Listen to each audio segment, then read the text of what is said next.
Hello students, welcome back to my SYY education channel. Students, मैं योगिता यादव और हमारा जो टॉपिक चल रहा है वर्क एंड एनर्जी, रिवीजन चल रहा है। अभी आपके एग्जाम्स बहुत पास में है, इसलिए हम इम्पोर्टेंट क्वेश्चंस का रिवीजन करवा रहे हैं। तो जिन क्वेश्चंस को समझने में आपको डिफिकल्टी आती है, हम उन्हीं क्वेश्चंस को ले रहे हैं और जिनकी आपके एग्जाम में आने की पूरी संभावना है। इसलिए सभी क्वेश्चंस पर अच्छे से कंसंट्रेट करके समझिए और अच्छे से लर्न कीजिए ताकि आपके एग्जाम की प्रिपरेशन बहुत अच्छी हो।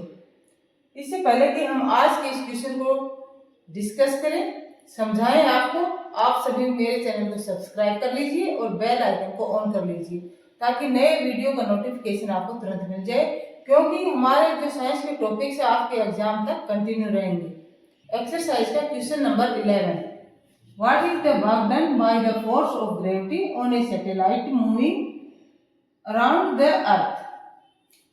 ये अर्थ है और अर्थ के चारों ओर सैटेलाइट मूव कर रहा है। आपको ये बताना है इस क्वेश्चन में कि जो फोर्स ऑफ ग्रेविटी है वो सैटेलाइट पर कितना वर्क डन कर रहा है, उसका वर्क डन कितना है सैटेलाइट पे। अब आप इस फिगर को देखिए, ये हमारी अर्थ है और आप सब जानते हो कि satellite move in a circular path around the earth. Earth के चारों ओर सैटेलाइट एक सर्कुलर पाथ में मूव करता है। तो जो सैटेलाइट है उसका पाथ सर्कुलर है और उसका जो मोशन होता है वो एक शॉर्ट इंटरवल ऑफ टाइम पे, जहां भी उसका मोशन होगा तो डिस्प्लेसमेंट जो कवर करेगा। सपोज अभी यहाँ इस पॉइंट पे है, थोड़ी देर में यहाँ इधर इस पॉइंट पे आ जाता है, तो जहां भी होगा उसका जो पोजीशन है सैटेलाइट की वो कहां पर होगी, टेंजेंट पे होगी।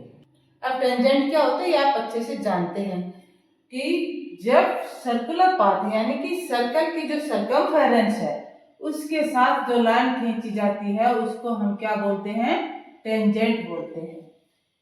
तो जो सैटेलाइट है वो एक शॉर्ट इंटरवल ऑफ टाइम के बाद जैसे उसका डिस्प्लेसमेंट कवर होगा, at every point of the path it is at the tangent. हर एक पॉइंट पे उसकी पोजीशन कहाँ होगी, टेंजेंट पे होगी। और फोर्स ऑफ ग्रेविटी किधर एक्ट कर रहा है, along the radius of the earth. Force of gravity satellite पर एक्ट कर रहा है अलोंग द रेडियस ऑफ अर्थ। अब आप जानते हो कि रेडियस टेंजेंट के साथ कितनी डिग्री का एंगल बनाता है, 90 डिग्री का। टेंजेंट और रेडियस के बीच में जो एंगल बनता है वो कितना होता है, 90 डिग्री का होता है। तो at any point of the path satellite is at tangent and जो फोर्स ऑफ ग्रेविटी है it acts along the radius of the earth and angle between tangent and radius of earth is 90 degree.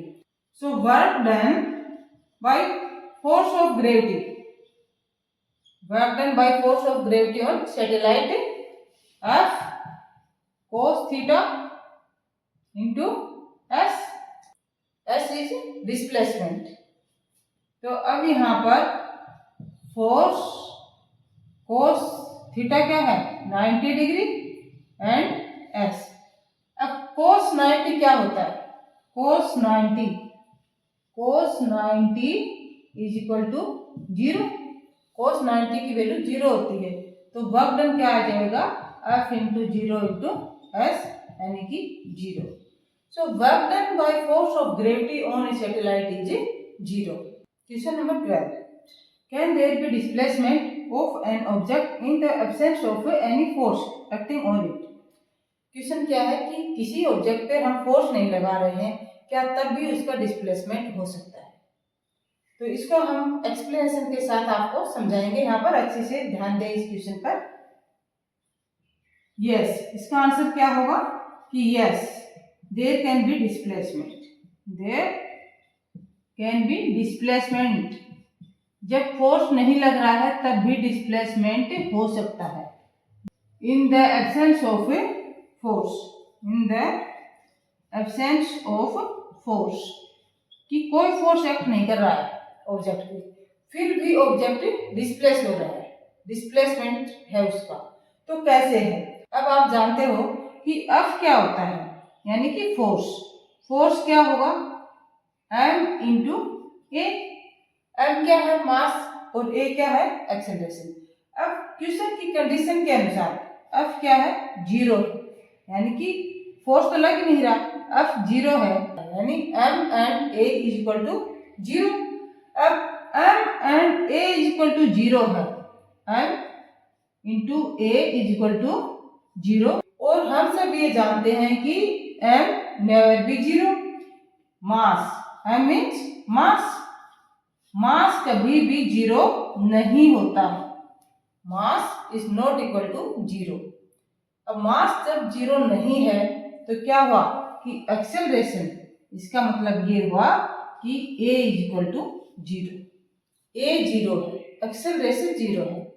जब acceleration 0 है तो अब दो fact हमारे पास आते हैं। पहला ये कि ऑब्जेक्ट रेस्ट में है, फोर्स अप्लाई नहीं हो रहा, एक्सेलरेशन 0 है, इट मीन दो कंडीशन आ गई। पहले तो क्या कि ऑब्जेक्ट रेस्ट में है, दूसरी क्या, object in uniform motion in A straight line, कि ऑब्जेक्ट का जो मोशन है वो यूनिफॉर्म है, एक कांस्टेंट स्पीड के साथ वो चल रहा है, मूव कर रहा है, मोशन में है इन ए स्ट्रेट लाइन। तो in second case when object move in a uniform motion then it show displacement. तो जब कोई भी फोर्स ऑब्जेक्ट पे एक्ट नहीं कर रहा है तब भी उसका डिस्प्लेसमेंट होता है। दोनों क्वेश्चंस को अच्छी अंडरस्टैंडिंग के साथ आप समझिए और लर्न कीजिए। इन क्वेश्चंस की आपके एग्जाम में आने की पूरी संभावना है। अब हम रिवीजन में आपको जो इम्पोर्टेंट क्वेश्चंस हैं सभी चैप्टर्स के वो करवाएंगे, इसलिए वीडियोज में कंटिन्यू बने रहने के लिए आप मेरे चैनल को सब्सक्राइब कर लीजिए, बेल आइकन को ऑन कर लीजिए ताकि आपकी एग्जाम की प्रिपरेशन अच्छी हो।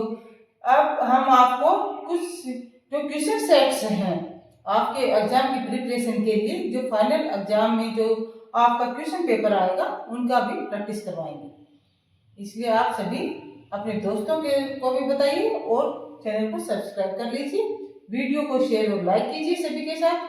Thank you for watching the video.